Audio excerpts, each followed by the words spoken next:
Jesus Christ, this guy is truly a genius. He applied for a welder's job asking for a $20,000 monthly salary. The boss handed him a broken truck axle and said, "If you can fix this without spending a dime, your pay won't be a problem."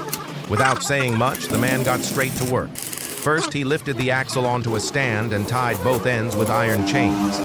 Then he placed a jack on top and began raising it. As the jack pushed up, the chains on both sides tightened. When the tension reached a critical point, he heated the unbroken end with a torch.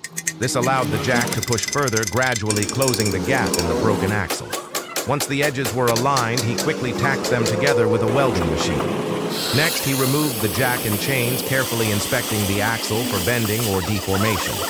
Using his own custom alignment tool, he tested its straightness on rollers. If the tool's pointer didn't wobble much during rotation, it meant the axle was straight enough. After confirming this, he performed a precise weld on the cracked section. What seemed like a simple process required at least a decade of experience to execute so smoothly. Once the welding was complete, he chipped off the slag with a hammer and prepared for the most critical step. He marked 2 small triangles on the welded area and cut them out with a torch. Using a chisel, he removed the top layer of metal and repeated the process on the inner layer, fully separating the triangles into 2 pieces. Flipping them around, he combined the 2 pieces into a larger triangle, temporarily tacking them together with welds. Then he found a discarded steel plate, traced the shapes of the new triangle and the old metal layer, and cut them out with precision using a torch. Afterward, he ground down the edges of the axle's cuts and the small triangles to ensure a perfect fit.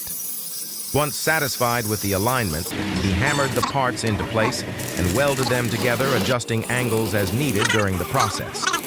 After welding the triangular plates, he chipped off the slag and polished the surface with a grinder. The same technique was applied to install a hexagonal steel plate. Finally, he welded the inside of the axle, sealed all gaps, and ground the entire surface evenly to ensure everything was aligned. He checked the bolt holes for proper positioning. Then he sprayed the welded sections with paint for protection. At this point, the truck axle was fully restored. The boss, impressed by the man's expertise, hired him on the spot. So what do you think? Did the boss make a good deal or a bad one?